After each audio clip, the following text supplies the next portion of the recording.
नमस्ते, नमस्कार, आदाब, सलाम। एक बार फिर से आप सभी लोगों का हार्दिक अभिनंदन है एजुकेशन प्लस यूट्यूब चैनल पर। हम आपके साथ अतुल सिंह चौहान आज के सेशन की शुरुआत करेंगे एक बार फिर से सामान्य अध्ययन के ज़बरदस्त और महत्वपूर्ण प्रश्नों के साथ। आप इस सेशन को ले सकते हैं triple S CPET, CET, SSC, GD, CH, LMTS, UP police, SI constable, लेखपाल, वीडियो तथा अन्य सभी प्रतियोगी परीक्षाओं के लिए।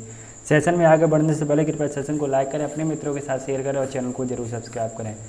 आप इस क्लास की PDF डाउनलोड कर सकते हैं। वीडियो के डिस्क्रिप्शन बॉक्स में PDF का लिंक मिल जाएगा, आप वहां से बड़ी आसानी के साथ डाउनलोड कर सकते हैं। और पिछली क्लासेस की जो PDF है, आप उन वीडियो के डिस्क्रिप्शन बॉक्स में आपको लिंक मिल जाएगा, आप वहां से उन वीडियो की PDF भी डाउनलोड कर सकते हैं, उन क्लासेस की PDF भी डाउनलोड कर सकते हैं। चलिए अपने प्रश्नों की ओर चलते हैं और देखते हैं अपने प्रश्नों को। आपकी स्क्रीन पर पहला प्रश्न है, निम्नलिखित में से कौन सा देश उत्तर प्रदेश राज्य के साथ सीमा साझा करता है। ठीक है, निम्नलिखित में से कौन सा देश उत्तर प्रदेश राज्य के साथ सीमा साझा करता है। क्या है प्रश्न कि निम्नलिखित में से कौन सा देश उत्तर प्रदेश राज्य के साथ सीमा साझा करता है। Option A China, option B Bhutan, option C Nepal, option D Pakistan. ठीक है, अगर हम बात करें उत्तर प्रदेश के साथ देश की जो सीमा लगती है वो किस देश की लगती है, वो लगती है नेपाल की। किसकी लगती है, नेपाल की। ठीक है, नेपाल देश की सीमा उत्तर प्रदेश के साथ लगती है। क्लियर, किसकी लगती है, नेपाल देश की सीमा उत्तर प्रदेश के साथ लगती है। उत्तर प्रदेश के 7 ज़िले जो हैं, उत्तर प्रदेश के 7 ज़िले जो हैं वो नेपाल के साथ सीमा बनाते हैं। किसके साथ, नेपाल के साथ। नेपाल के साथ कितने देश सीमा बनाते हैं, तो जो 7 देश हैं वो नेपाल के साथ सीमा बनाते हैं। इनमें से आपका जैसे पीलीभीत है, इनमें से आपका है पीलीभीत है, आपका लखीमपुर खीरी है, लखीमपुर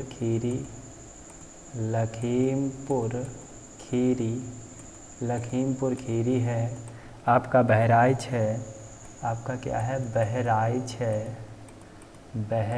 है, आपका श्रावस्ती है, आपका क्या है, श्रावस्ती, आपका बलरामपुर है। कौन सा है, बलरामपुर, आपका बलरामपुर है। आपका सिद्धार्थनगर है। कौन सा है, सिद्धार्थनगर, आपका सिद्धार्थनगर है। कौन सा है, सिद्धार्थनगर, आपका सिद्धार्थनगर है। आपका महाराजगंज है। और कौन सा है, महाराजगंज। कौन सा है, महाराजगंज। इन चीज़ों को लिखते चलिएगा अपनी किताब कॉपी पर। ठीक है, कौन कौन से हैं, पीलीभीत, लखीमपुर खीरी, बहराइच, श्रावस्ती, सिद्धार्थनगर, बलरामपुर, महाराजगंज। ठीक है, ये सभी क्या हैं, नेपाल के साथ सीमा बनाते हैं। और ये सभी जो ज़िले हैं वो उत्तर प्रदेश के ज़िले हैं। उत्तर प्रदेश के 7 ज़िले जो हैं वो नेपाल के साथ सीमा बनाते हैं। तो उत्तर प्रदेश राज्य के साथ किस देश की सीमा लगती है, तो नेपाल की सीमा लगती है। इसका ऑप्शन कौन सा, ऑप्शन नंबर सी। क्लियर, चलिए अगले प्रश्न की ओर बढ़ते हैं। अगला प्रश्न आपकी स्क्रीन पर, अलाउद्दीन खिलजी द्वारा बनवाया गया प्रसिद्ध अलाई दरवाज़ा कहाँ पर स्थित है। क्या है प्रश्न कि अलाउद्दीन खिलजी द्वारा बनवाया गया प्रसिद्ध अलाई दरवाज़ा कहाँ पर स्थित है। ठीक है, option A Mumbai, option B Agra, option C Hyderabad, option D Delhi. यानी अलाउद्दीन खिलजी द्वारा बनवाया गया प्रसिद्ध अलाई दरवाज़ा कहाँ पर स्थित है। ठीक है, अगर हम अलाई दरवाज़ा की बात करें तो इस्लामी वास्तुकला का रत्न कहा जाता है। ठीक है, क्या कहा जाता है, इस्लामी वास्तुकला का क्या कहा जाता है, इस्लामी वास्तुकला का कहा जाता है रत्न। क्या कहा जाता है, रत्न। इस्लामी वास्तुकला का रत्न कहा जाता है, कौन कहा जाता है, अलाई दरवाज़ा। ठीक है, अलाई दरवाज़ा की बात करें, नई दिल्ली के सबसे पुराने दरवाज़ों में से एक है। किसके, नई दिल्ली के सबसे पुराने दरवाज़ों में से यह एक है। ठीक है, इसका निर्माण करवाया था खिलजी वंश के दूसरे शासक थे अलाउद्दीन खिलजी। ठीक है, खिलजी वंश के दूसरे शासक, कौन से, दूसरे शासक कौन थे, दूसरे शासक थे अलाउद्दीन खिलजी। कौन थे, अलाउद्दीन खिलजी। ठीक है, अलाउद्दीन खिलजी, इनके द्वारा करवाया गया था। और ये कब करवाया गया था, ये आपका करवाया गया था, कब करवाया गया था, ये आपका करवाया गया था 1311 ईस्वी। कब करवाया गया था? 1311 ईस्वी, ठीक है। यानी अलाउद्दीन खिलजी के द्वारा अलाई दरवाज़ा का क्या करवाया गया था? अलाई दरवाज़ा का क्या करवाया गया था? निर्माण करवाया गया था 1311 ईस्वी, और ये करवाया गया था दिल्ली में। कहाँ? दिल्ली में। तो अलाई दरवाज़ा कहाँ स्थित है? तो जो आपका अलाई दरवाज़ा है वो कहाँ स्थित है? दिल्ली में। तो इसका ऑप्शन नंबर डी बिल्कुल सही है, ठीक है। अलाउद्दीन खिलजी द्वारा बनवाया गया प्रसिद्ध अलाई दरवाज़ा दिल्ली में स्थित है। क्लियर है? चलिए अगले प्रश्न की तरफ बढ़ते हैं। अगला प्रश्न है आपकी स्क्रीन पर, केंद्रीय पक्षी अनुसंधान संस्थान, यहाँ पर थोड़ा टाइपिंग में मिस्टेक हो गई है, केंद्रीय पक्षी अनुसंधान संस्थान, ठीक है, अनुसंधान संस्थान उत्तर प्रदेश के किस शहर में स्थित है? तो option A Agra, option B Bareilly, option C Lucknow, option D Kanpur. यानी केंद्रीय पक्षी अनुसंधान संस्थान उत्तर प्रदेश के किस शहर में स्थित है? अगर केंद्रीय पक्षी अनुसंधान संस्थान की बात करें तो ये उत्तर प्रदेश के बरेली ज़िले में स्थित है। बरेली के पास एक पड़ता है इज्जत नगर, ठीक है, बरेली ज़िले के इज्जत नगर में। बरेली ज़िले के कहाँ? इज्जत नगर, ठीक है, बरेली के पास ही पड़ता है इज्जत नगर, यहाँ पर है, ठीक है।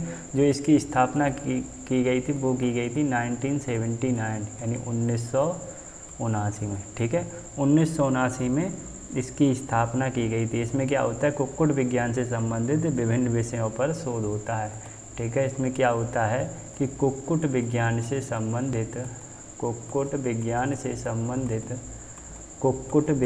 से संबंधित विभिन्न विषयों पर क्या होता है? शोध होता है, ठीक है। तो केंद्रीय पक्षी अनुसंधान संस्थान उत्तर प्रदेश के किस शहर में स्थित है? तो ये आपके बरेली में स्थित है, और बरेली के पास इज्जत नगर में। क्लियर? चलिए अगले प्रश्न की ओर बढ़ते हैं और देखते हैं। अगला प्रश्न आपके स्क्रीन पर, अनुभवी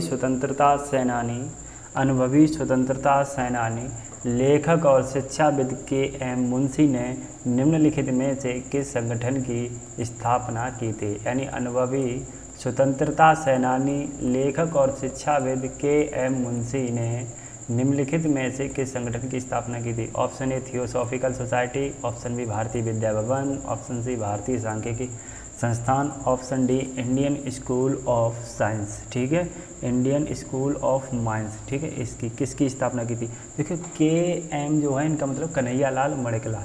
क्या नाम है? कन्हैया लाल मणिकलाल, ठीक, कन्हैया लाल मणिकलाल मुंशी, कन्हैया लाल मणिकलाल, ठीक, कन्हैया लाल मणिकलाल मुंशी, इनका ये मतलब है, ठीक है। जो कन्हैया लाल मणिकलाल मुंशी थे वो भारत के स्वतंत्रता संग्राम सेनानी थे। क्या थे? ये स्वतंत्रता संग्राम सेनानी थे, राजनेता थे। ये क्या थे? राजनेता भी थे, ठीक है, ये राजनेता भी थे। गुजराती और हिंदी के विख्यात साहित्यकार और शिक्षाविद थे। किसके? गुजरात और हिंदी, ठीक है, किसके? गुजराती और हिंदी, ठीक है, गुजराती और हिंदी के ये क्या थे? विख्यात साहित्यकार और शिक्षाविद थे, ठीक है। इन्होंने अगर हम बात करें तो भारतीय विद्या भवन, किसकी? भारतीय विद्या भवन, किसकी? भारतीय विद्या भवन, ठीक, भारतीय विद्या भवन की जो स्थापना की थी ये की थी इन्होंने 7 नवंबर 1938 को। कब की थी? 7 नवंबर 1938 को। 7 नवंबर 1938 को कन्हैया लाल मणिकलाल मुंशी जी ने भारतीय विद्या भवन की स्थापना की थी, ठीक है, क्लियर है। और जो स्थापना इन्होंने की थी वो महात्मा गांधी की प्रेरणा से मुंबई में की थी। किनकी? महात्मा गांधी की प्रेरणा से की थी। महात्मा गांधी, क्वेश्चन आए कि कन्हैया लाल मणिकलाल मुंशी ने भारतीय विद्या भवन की स्थापना किसकी प्रेरणा से की थी? तो महात्मा गांधी की प्रेरणा से की थी। और ये कहाँ की थी? ये आपके मुंबई महाराष्ट्र में की थी। कहाँ की थी? मुंबई में। क्लियर है? ठीक है, चलिए तो इसका सही आंसर क्या है? भारतीय विद्या भवन। भारतीय विद्या भवन की स्थापना जो की थी वो कन्हैया लाल मणिकलाल मुंशी जी ने की थी। चलिए अगले प्रश्न की ओर बढ़ते हैं और देखते हैं क्या है अगला प्रश्न। अगला प्रश्न है आपकी स्क्रीन पर, बाल विवाह अवरोध अधिनियम 1929 को किस अन्य नाम से भी जाना जाता है? क्या है कि बाल विवाह अवरोध अधिनियम 1929 को किस अन्य नाम से भी जाना जाता है?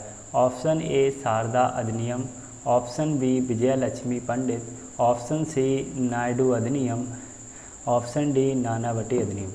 ऑप्शन ए शारदा अधिनियम, ऑप्शन बी विजय लक्ष्मी पंडित अधिनियम, ऑप्शन सी नायडू अधिनियम, ऑप्शन डी नानावटी अधिनियम। यानी बाल विवाह अवरोध अधिनियम 1929 को किस अन्य नाम से भी जाना जाता है? अगर हम बात करें बाल विवाह अवरोध अधिनियम की, तो जो इसका सही आंसर है वो इसका सही आंसर है शारदा अधिनियम। क्या इसका सही आंसर? शारदा अधिनियम। ठीक है, शारदा अधिनियम के तहत जो लड़कियों की शादी की उम्र थी, लड़कियों की जो शादी की उम्र थी वो थी 14 साल। लड़कियों की शादी की उम्र थी 14 साल और लड़कों की शादी की उम्र थी वो थी 18 साल। कितनी थी? 18 साल। ठीक है, लड़कों की शादी की उम्र थी 18 साल। क्लियर है? और जो लड़कियों की 14 वर्ष जो उम्र थी शादियों की, इसको बढ़ाकर किया गया था 18 वर्ष। कब किया गया था? 18 वर्ष। और लड़कों के 18 साल की उम्र को बढ़ाकर किया गया था 21 वर्ष। ठीक है, इससे पहले क्या था? लड़कियों की शादी की उम्र थी 14 वर्ष। शारदा अधिनियम के तहत 14 वर्ष से 18 वर्ष कर दिया गया लड़कियों की उम्र शादी के लिए, और लड़कों की उम्र इससे पहले थी शादियों के लिए 18 वर्ष, और इससे बढ़ाकर क्या कर दिया गया? 21 वर्ष कर दिया गया। कितनी कर दी गई? 21 वर्ष कर दी गई। ठीक है, क्लियर है? चलिए, अगर हम इसकी और बात करें तो 1929 ईस्वी में अजमेर के निवासी थे। किसके? अजमेर के निवासी थे। ठीक है, ये प्रसिद्ध शिक्षाविद भी थे। ये थे डॉक्टर हरविलास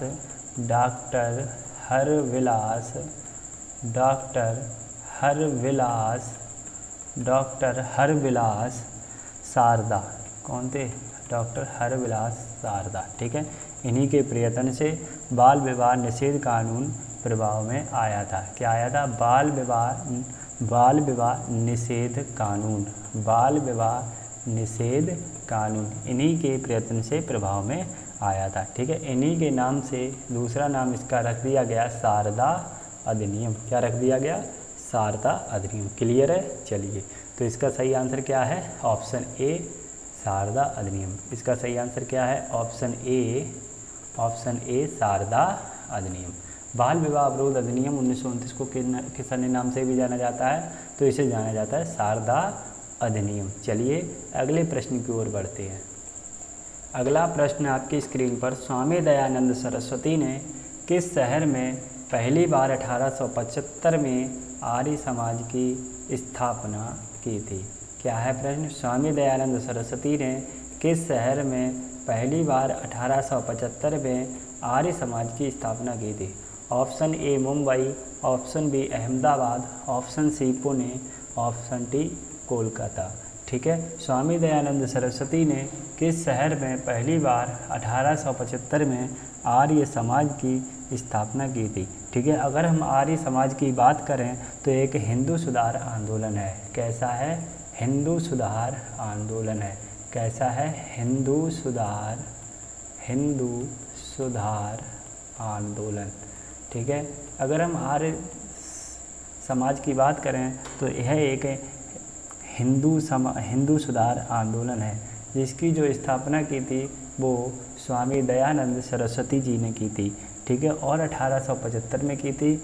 ये मुंबई में की थी। कहाँ की थी? मुंबई में। कहाँ की थी? मुंबई में की थी।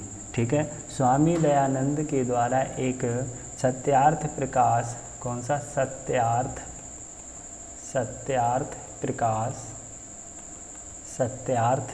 प्रकाश एक इन्होंने ग्रंथ लिखा है। ठीक है, ग्रंथ। क्लियर? ये जो है वो आर्य समाज का मूल ग्रंथ है। क्या है? आर्य समाज का मूल ग्रंथ। आर्य समाज का क्या है? मूल ग्रंथ है। ठीक है, आर्य समाज का ये मूल ग्रंथ है। कौन सा? सत्यार्थ प्रकाश। क्लियर है? तो स्वामी दयानंद सरस्वती ने किस शहर में पहली बार 1875 ईस्वी में आर्य समाज की स्थापना की थी? तो ये मुंबई में की थी। कहाँ की थी? मुंबई में। ऑप्शन नंबर ए बिल्कुल सही है। चलिए अगले प्रश्न की ओर बढ़ते हैं, देखते हैं अपना अगला प्रश्न क्या है। चलिए आपकी स्क्रीन पर अगला प्रश्न है, मैगस्थनीज मूल रूप से किस देश के थे? मैगस्थनीज मूल रूप से किस देश के थे? आपकी स्क्रीन पर ये प्रश्न है। पहला ऑप्शन है पुर्तगाल, दूसरा ऑप्शन है ग्रीस, ऑप्शन सी तुर्की, ऑप्शन डी मिस्र। यानी मैगस्थनीज थे वो मूल रूप से किस देश के थे? अगर हम मैगस्थनीज की बात करें तो इन्होंने भारत के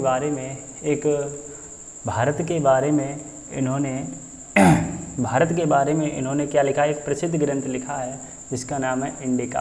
क्या है? इंडिका। ठीक है, इन्होंने भारत के बारे में एक प्रसिद्ध ग्रंथ लिखा है जिसका नाम है इंडिका। क्या नाम है? इंडिका नाम है। क्या नाम है?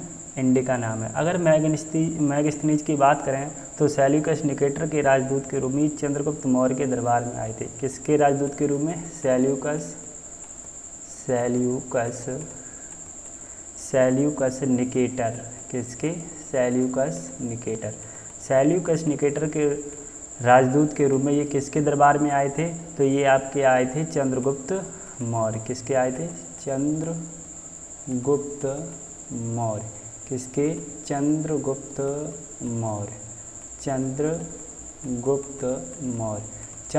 मौर्य के ये दरबार में आए थे सेल्यूकस निकेटर के राजदूत के रूप में। ठीक है, इन्होंने भारत में इन्होंने जो कुछ भी देखा उसका वर्णन इन्होंने इंडिका में कर दिया। किस में कर दिया? इंडिका में। किस में कर दिया? इंडिका में। और जो ये थे वो कहाँ के थे? तो ये आपके थे ग्रीस के। कहाँ के थे? ग्रीस के। ठीक है, तो मैगस्थनीज मूल रूप से किस देश के थे?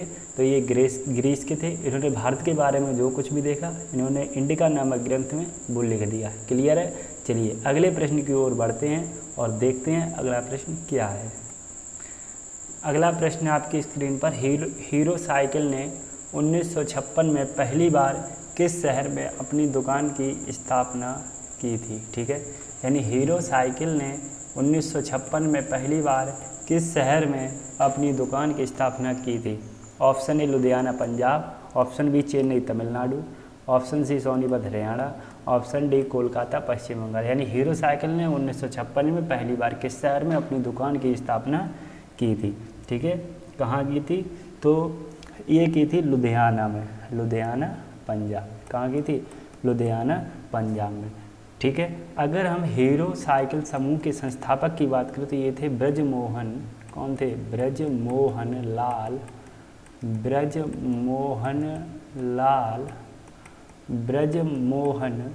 लाल मुंजाल। ठीक है, ब्रजमोहन लाल मुंजाल ये हीरो समूह के संस्थापक थे। 1956 में पंजाब सरकार से साइकिल बनाने का इन्होंने लाइसेंस प्राप्त किया। किससे? पंजाब सरकार से। ठीक है, पंजाब सरकार से इन्होंने साइकिल बनाने का लाइसेंस प्राप्त किया। क्लियर है? तो इसका सही आंसर क्या है? इसका सही आंसर है लुधियाना पंजाब।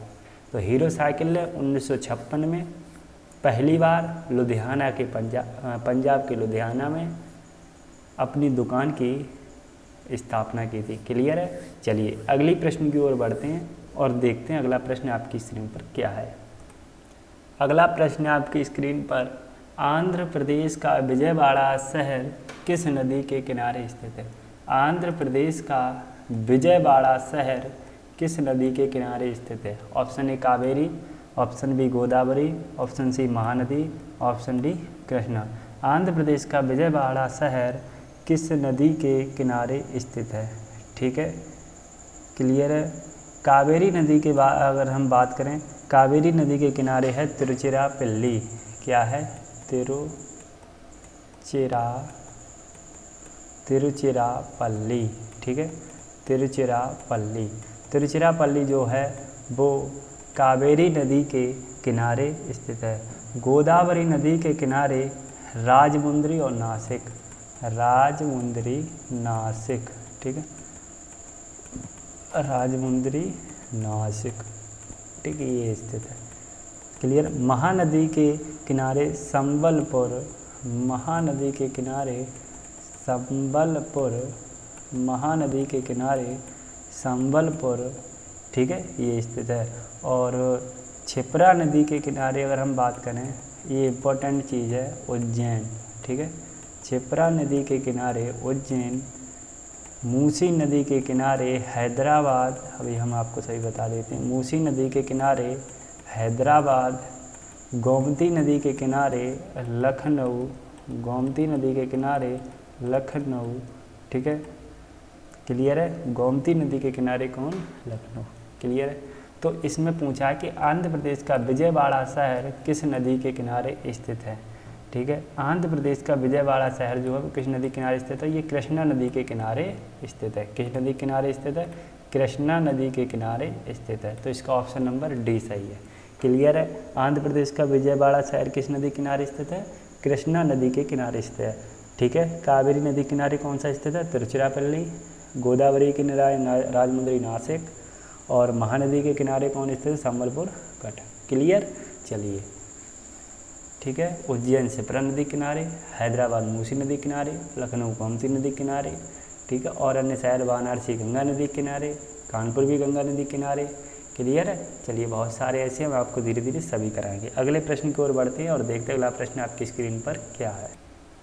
अगला प्रश्न आपकी स्क्रीन पर, भारतीय तिरंगे यानी जो तिरंगा ध्वज है उसमें जो अशोक चक्र है उसका रंग कैसा है, ठीक है।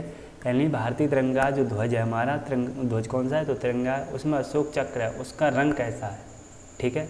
बैंगनी है, पीला है, काला है, नीला है, किस प्रकार का है, ठीक है। कैसा? बैंगनी है, पीला है, काला है या नीला है, ठीक है। जो हमारा तिरंगा ध्वज है उसमें अशोक चक्र का रंग कैसा है, ठीक है। अगर हम अपने राष्ट्रीय ध्वज तिरंगे की बात करें, इसमें 3 रंग की 36 पट्टियाँ हैं। कितने रंग की? 3 रंग की, ठीक है। 3 रंग की इसमें 36 पट्टियाँ हैं। सबसे ऊपर इसमें केसरिया, कौन सा है? केसरिया, सबसे ऊपर इसमें केसरिया है। उसके बाद जो इसमें बीच में वो आपका सफ़ेद है, कैसा है? सफ़ेद, ठीक, कैसा है? सफ़ेद है, ठीक है। जो सबसे नीचे है वो कैसा है? हरा है, सबसे नीचे कैसा है? हरा, ठीक है, हरा, ठीक है। सबसे नीचे कैसा है? हरा है। सफ़ेद पट्टी के ही बीच में एक जो अशोक चक्र है उसका रंग नीला है, ठीक है, कैसा है? नीला, ठीक है। यानी सफ़ेद पट्टी के ही बीच में अशोक चक्र है, अशोक चक्र का रंग है नीला। अशोक चक्र का रंग कैसा है? अशोक चक्र का रंग है नीला, क्लियर है। अशोक चक्र में 24 तीलियाँ हैं। कितनी तीलियाँ हैं? 24। अशोक चक्र में 24 तीलियाँ हैं। जो अशोक चक्र है वो सारनाथ में स्थित अशोक स्तंभ से लिया गया। कहाँ? सारनाथ में स्थित,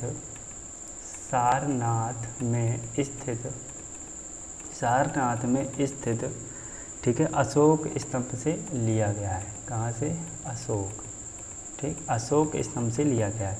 अगर हम राष्ट्रीय ध्वज की लंबाई और चौड़ाई का अनुपात बात करें, लंबाई अनुपात चौड़ाई, अगर लंबाई चौड़ाई की बात करें तो ये 3:2 है। कितनी है? 3:2 है, ठीक है। जो इसकी अभिकल्पना की थी वो किसने की थी? जो अभिकल्पना की थी वो की थी पिंगली वेंकैया ने। किसने की थी? पिंगली वेंकैया। किसने की थी? पिंगली वेंकैया, ठीक है। पिंगली वेंकैया ने इसकी अभिकल्पना की थी। और 22 जुलाई 1947 को जब भारतीय संविधान सभा की बैठक आयोजित हुई थी, उसी समय संविधान सभा जो तिरंगे को अपनाया गया था। कब? 22 जुलाई 1947, ठीक, 22 जुलाई 1947, क्लियर है। तो अशोक चक्र का रंग कैसा है? तो अशोक चक्र का रंग है नीला। कैसा है? नीला है, क्लियर है।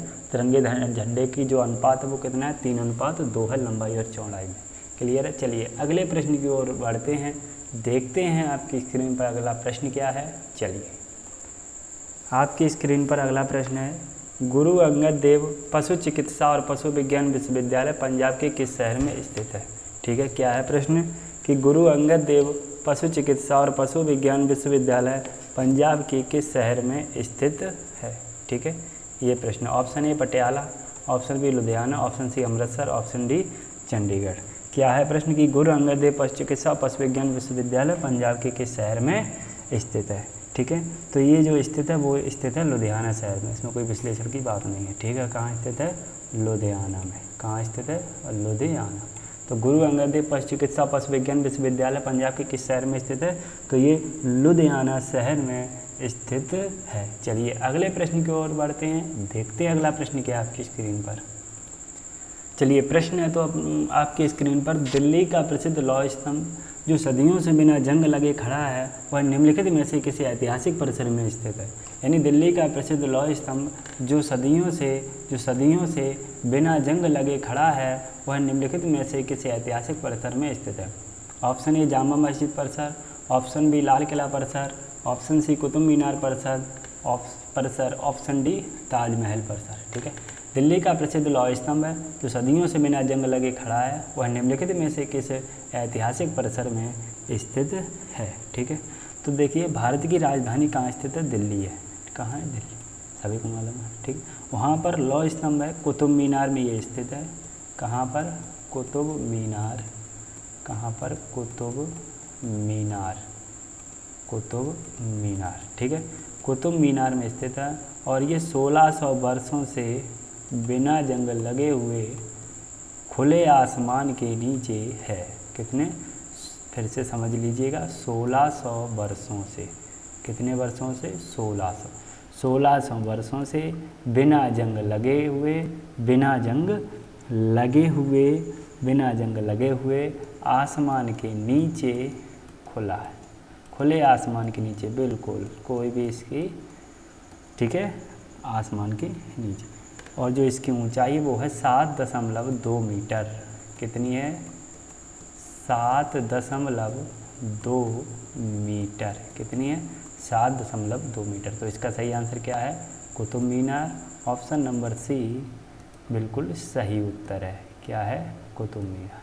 ठीक, चलिए अगले प्रश्न की ओर बढ़ते हैं, देखते हैं, जानते हैं। प्रश्न आपके स्क्रीन पर, उकाई बांध भारत के निम्नलिखित में से किस राज्य में है? और है जो है उस राज्य का दूसरा सबसे बड़ा बांध है। ठीक है, उकाई बांध जो है वो भारत के निम्नलिखित में से किस राज्य में स्थित है? और जो उकाई बांध है वो उस राज्य का दूसरा सबसे बड़ा बांध है। Option A Gujarat, option B Telangana, option C Orissa, option D Maharashtra. ठीक है, उकाई बांध भारत के निम्नलिखित में से किस राज्य में है? यह उस राज्य का दूसरा सबसे बड़ा बांध है। अगर हम उकाई बांध की बात करें, ताप्ती नदी पर है। किस नदी पर है? ताप्ती नदी पर है। ताप्ती नदी पर है और ये गुजरात राज्य के सूरत ज़िले में बनाया गया है। कहाँ बनाया गया? गुजरात राज्य के सूरत ज़िले में। ठीक है, उकाई बांध कहाँ बनाया गया? तो ताप्ती नदी पर, गुजरात राज्य के सूरत ज़िले में।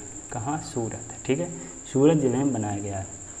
ठीक है, उकाई परियोजना की अगर हम बात करें तो उकाई परियोजना भारत की नदी घाटी परियोजनाओं में से एक है। ठीक है, उकाई परियोजना जो है वो भारत की नदी घाटी परियोजनाओं में से एक, नदी घाटी परियोजनाओं में से एक है। ठीक है, यहाँ पर क्या हुआ है? यहाँ पर 300 मेगावाट, यहाँ पर क्या हुआ है? 300 मेगावाट की विद्युत इकाई लगाई गई है। क्या लगाई गई है? विद्युत इकाई। ठीक है, 300 मेगावाट की विद्युत इकाई लगाई गई है। ठीक है, अगर हम बात करें कि जो उकाई बांध है वो गुजरात का दूसरा सबसे बड़ा बांध है, तो पहला सबसे बड़ा बांध गुजरात का कौन सा है? तो वो है सरदार सरोवर बांध। कौन सा है? सरदार सरोवर बांध। अरे प्रश्न उठ सकता है मन में, जब गुजरात राज्य का दूसरा सबसे बड़ा बांध उकाई बांध है तो पहला भी तो होगा कोई, तो पहला है सरदार सरोवर बांध।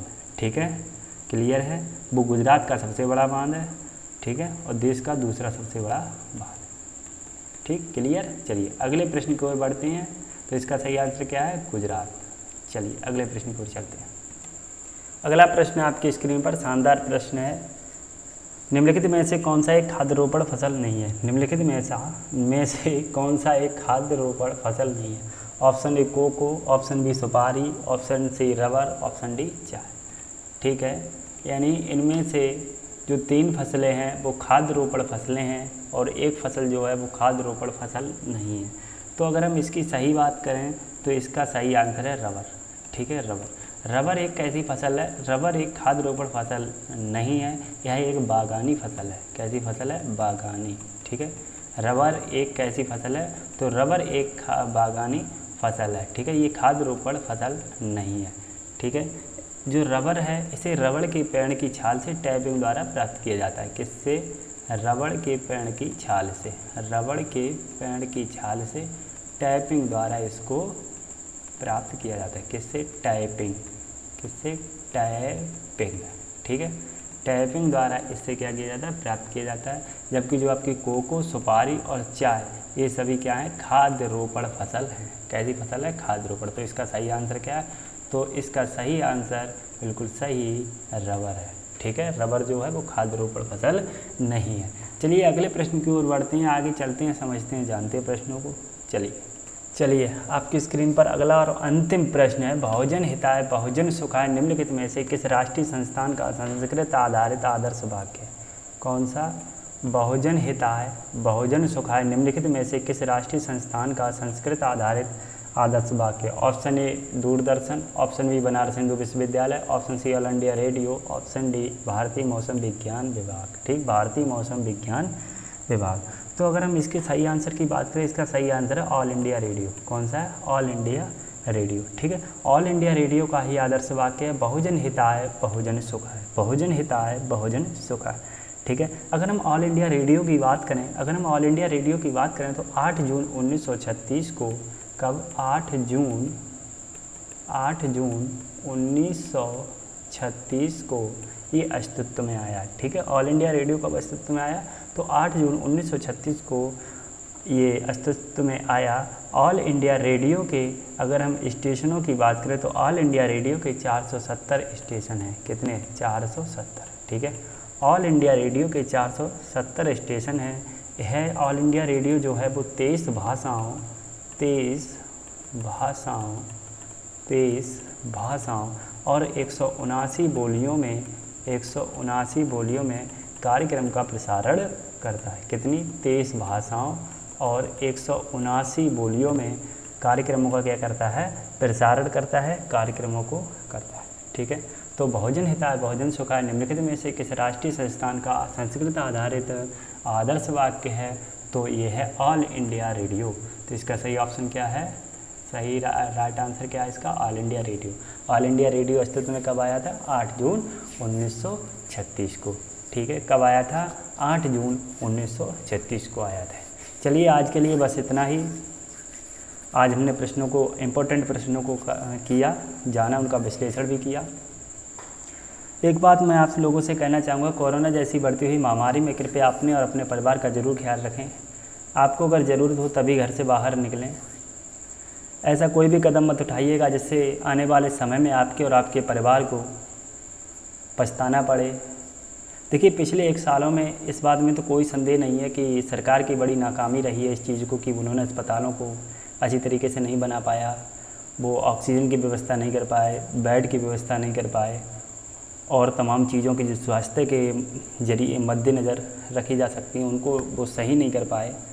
तो सरकार की तो नाकामी है ही, लेकिन इसमें अब कुछ किया नहीं जा सकता है। हमें सरकार की अब मदद करनी होगी, हमें सरकार की अब मदद करनी होगी। अपना हर एक व्यक्ति को, भारत के नागरिक को अपना दायित्व समझना होगा, अपने आप को सुरक्षित रखना होगा, अपने परिवार को सुरक्षित रखना होगा, अपने गांव समाज सभी को सुरक्षित रखना होगा। तो हम आप लोगों से यही अपील करते हैं कि आप लोग कम से कम बाहर निकलें। अगर आपको ज़्यादा ही ज़रूरत हो, कोई विशेष काम हो, तभी घर से बाहर निकलें।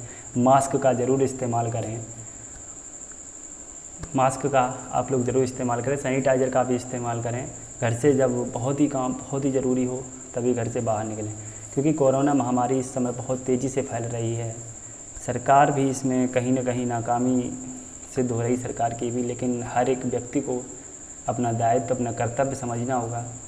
तो हम आप लोगों से यही उम्मीद करते हैं कि आप लोग अपना भी ख्याल रखेंगे, अपने परिवार का भी ख्याल रखेंगे और बाहरी संपर्क में, बाहर के लोगों के संपर्क में कम से कम आएंगे। गली मोहल्ले नुक्कड़ में बैठना आप लोग बंद कर दीजिएगा और आप लोग एक बंद कमरे में आराम से पढ़ाई करते रहिएगा। चलिए हम आप लोगों के लिए दुआ करते हैं कि आप लोग सभी लोग ठीक रहें, स्वस्थ रहें, मस्त रहें। चलिए तो आज के लिए बस इतना ही, हमें दीजिए इजाज़त, मिलते हैं अगली क्लास में। तब तक के लिए जय हिंद, जय भारत।